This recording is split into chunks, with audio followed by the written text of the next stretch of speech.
আসসালামু আলাইকুম বন্ধুরা, আশা করি সবাই ভালো আছেন। আমরা কথা বলছি সাপ্লাই চেইন ম্যানেজমেন্ট নিয়ে।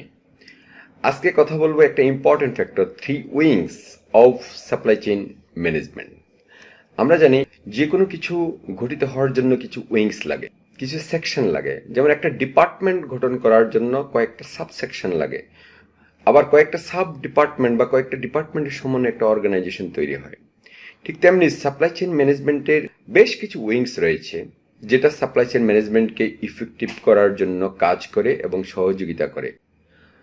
এবং যে উইংসগুলোর কার্যক্রম সাকসেসফুলি না হলে সাপ্লাই চেইন ম্যানেজমেন্ট সাকসেসফুল হয় না। সেই তিনটা প্রধান উইংস নিয়ে আমরা কথা বলবো। First of all, supply management. It involves developing relationship and integration with suppliers. আমরা যেখানে যে অবস্থানে কাজ করি, those who are supply chain manager, they have to have good relationship and integration with supplier, manufacturer or vendor. আপনি একটা জিনিস খেয়াল করবেন, আমার সাপ্লায়ার যদি আমাকে ফিল না করে, আমার সাপ্লায়ার ইন্টারেক্ট করলে যে আমার প্রোডাকশনের ক্ষতি হবে, এটা যদি সে মনে প্রাণে ফিল না করে, তাহলে কিন্তু আমি গুড সাপ্লাই চেইন নেটওয়ার্কিং এবং গুড সাপ্লাই চেইন ম্যানেজ করতে পারবো না। কারণ আমি সাপ্লায়ারকে যেভাবে একটা অর্ডার দেব, যে লিড টাইম দেব বা ডেলিভারি টাইম থাকবে, সে যদি সে টাইমটাকে, শিডিউলটাকে অনার না করে এবং সে যদি এটাকে সিরিয়াসলি না নেয়, তাহলে দেখা যাচ্ছে যে আমি যেখানে কমিটমেন্ট দিয়েছি সেখানে আমি আমার কমিটমেন্ট মিট করতে পারবো না। আর commitment is very very important for successful supply chain management. এই কারণে সাপ্লাই চেইন ম্যানেজমেন্ট সঠিকভাবে করার জন্য সাপ্লায়ারের সাথে একটা গুড রিলেশন থাকতে হবে এবং ইন্টিগ্রেশন থাকতে হবে, যাতে করে সাপ্লায়ারের কোনো সুবিধা অসুবিধা আছে কিনা, সাপ্লায়ার কোনো ট্রাবলে আছে কিনা, সেই ইনফরমেশনটাও যাতে যথাসময়ে পাওয়া যায় এবং সেই অনুযায়ী অ্যাকশন নেওয়া যায়। কারণ সাপ্লায়ারও প্রবলেম থাকতে পারে, সাপ্লায়ারের যে সোর্স আছে সেখানেও প্রবলেম হতে পারে।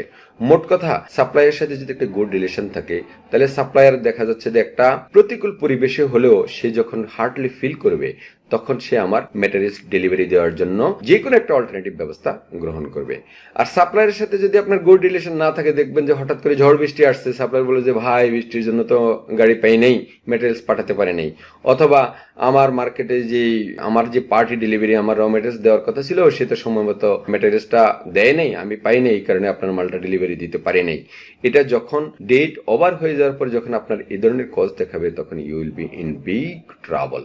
সুতরাং সাপ্লায়ারের সাথে good relation is a most important for successful supply chain management. Then demand management. Demand forecasting is a big factor for sustainability of business.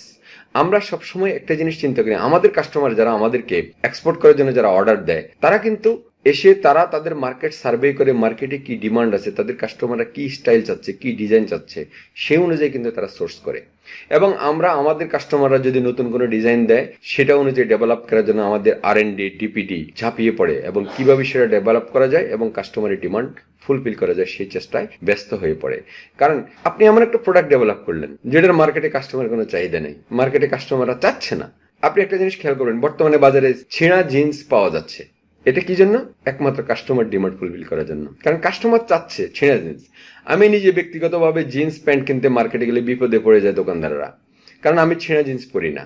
তো যখন তারা শুধু জিন্স বললেই ছেঁড়া জিন্স বের করা শুরু করে, আমি যখন বলি যে না, আমি তো ছেঁড়াটা পরবো না, আমি প্লেন চাচ্ছি, তখন তারা বলে যে এখন তো স্যার ছেঁড়া জিন্সই চলে, যেটাকে আমরা বলি ডেস্ট্রয়। ডেনিমের ভাষায় বলা হয় প্যান্টকে ডেস্ট্রয় করা হয়। আর ডেস্ট্রয় জিনিসটা এখন কাস্টমার ডিমান্ড। আর সেই কারণে ভালো জিন্স প্যান্টকে ডেস্ট্রয় করে ছেড়ে তারপরে বাজারজাত করা হয়। কোনো উপায় নেই, বিজনেস সাস্টেন করতে হলে কাস্টমার ডিমান্ডের সাথে, মার্কেট ডিমান্ডের সাথে মিল রেখে কাজ করতে হবে। একটা জিনিস খেয়াল করেন, মোবাইল ফোন কোম্পানিতে একসময় সেরা ছিল নোকিয়া। আমরা প্রথম যখন 2000 সাল, 2001 সাল, 2 সালে প্রথম যখন মোবাইল ফোন বাজারে এসেছে, তখন নোকিয়াই ছিল সেরা। এই নোকিয়া কিন্তু এখন মার্কেটে নাই। কেন? শুধুমাত্র কাস্টমার ডিমান্ড চেঞ্জের সাথে সাথে তারা তাদের পণ্যের মধ্যে চেঞ্জ আনে নাই বিধায় তারা মার্কেট থেকে আউট হয়ে গিয়েছে। এবং এটা হলো অনেকগুলো রিজনের মধ্যে মেজর রিজন হলো এটা, কাস্টমার ডিমান্ডের সাথে তাল মিলিয়ে প্রোডাক্টে চেঞ্জ না আনার কারণে তারা মার্কেট থেকে হারিয়ে গিয়েছে, তাদের সেলস শূন্যের কোঠায় চলে আসছে এবং পরবর্তীতে বাধ্য হয়েছে নোকিয়া তাদের বিজনেস বন্ধ করে দেওয়ার জন্য। দেন লজিস্টিক্স ম্যানেজমেন্ট। লজিস্টিক্স ম্যানেজমেন্ট অত্যন্ত গুরুত্বপূর্ণ এই কারণেই, আপনি মনে করেন সোর্সিং করলেন, প্রকিউর করলেন, সব কিছু রেডি করলেন, এরপরে যথাযথ ট্রান্সপোর্টেশন না থাকার কারণে ম্যাটেরিয়ালসটা অন দ্য ওয়েতে মুভমেন্টে নষ্ট হয়ে গেল, তাহলে কি হবে? তাহলে দেখা যায় প্রোডাকশন ইউনিটে আসতে আসতে আপনার যে ম্যাটেরিয়ালসটা যে কোয়ালিটির আসার কথা ছিল সেটা নষ্ট হয়ে গেছে। আপনি মনে করেন ইলেকট্রিক্যাল যন্ত্রাংশ, ইলেকট্রিক্যাল লাইট প্রকিউর করলেন, এরপরে আপনি একটা খোলা ট্রাকের মধ্যে কোনো প্রকার সেফটি মেজার না নিয়ে ডেলিভারি দিয়ে দিলেন। ফ্যাক্টরি আসতে আসতে রাস্তার যে কন্ডিশন দেখা যাচ্ছে যে এগুলোর অর্ধেক ভেঙেই নষ্ট হয়ে গিয়েছে, তাহলে কি হবে? তাহলে এটা প্রপার সাপ্লাই চেইন হবে না। Logistics management focuses on how members of supply chain manage the movement and storage of the products, এবং এটা প্রপারলি স্টোরেজ হচ্ছে কিনা। আমরা জানি স্টোর ম্যানেজমেন্টের ক্ষেত্রে কিছু কিছু ম্যাটেরিয়ালস আছে আপনাকে বিলো 25 ডিগ্রি সেন্টিগ্রেড তাপমাত্রার মধ্যে রাখতে হবে, অর্থাৎ লোয়ার টেম্পারেচার রাখতে হবে, যেটা হাই টেম্পারেচার রাখলে সেটা কোয়ালিটি নষ্ট হয়ে যেতে পারে। তাহলে স্টোরেজ ম্যানেজমেন্টে যারা আছেন তারা যদি এটা নাই জানে যে কোন ম্যাটেরিয়ালসটা লোয়ার টেম্পারেচারের মধ্যে রাখতে হবে, তাহলে এটা হাই টেম্পারেচারে এটার কোয়ালিটি নষ্ট হয়ে যেতে পারে। While interacting with other members of the supply chain, এই ক্ষেত্রে those who are good supply chain manager, আপনি সিমিলার অর্গানাইজেশনের অন্য সাপ্লাই চেইন ম্যানেজাররা, অন্য সাপ্লাই চেইন নেটওয়ার্করা কি ধরনের ট্রান্সপোর্টেশন ইউজ করে তাদের সাথে একটু কম্পেয়ার করার চেষ্টা করবেন, তাদের সাথে একটু ইন্টারেকশন রাখবেন। তাহলে অনেক সময় দেখা যাচ্ছে যে জয়েন্টলি বা শেয়ারিং ভিকেলেও অনেক সময় অনেক দূর দূরান্ত থেকে ম্যাটেরিয়ালস আনা যায়। আপনি মনে করেন চিটাগং থেকে আপনার একটা ম্যাটেরিয়ালস প্রকিউর করছেন ঢাকার জন্য, আপনার সিমিলার অর্গানাইজেশন আছে আরো দুই একজনের সাথে যদি ইন্টারাকশন থাকে যে ভাই আমার এই ধরনের একটা মালামাল আসতেছে, আমার হয়তো হাফ ট্রাক হবে, আপনার কোনো মালামাল আছে কিনা। আমরা অনেক সময় সেটা করে থাকি, আমরা অন্যের সাথে শেয়ারিং করে একটা কাভার ব্যান্ড ভাড়া করে দেখা যাচ্ছে দুইজনের মালামাল নিয়ে আসি যদি ম্যাটেরিয়ালস অল্প হয়। এটা একদিক দিয়ে আপনার কস্ট সেভিং হবে, আবার অনেক দিক দিয়ে একটা জিনিস খেয়াল রাখবেন, আমরা শিপমেন্টের ক্ষেত্রে লক্ষ্য করেছি যদি কোনো হাফ ট্রাক লোড ম্যাটেরিয়ালস পাঠাইতে হয় সেটা ড্যামেজ হওয়ার সম্ভাবনা থাকে খুব বেশি।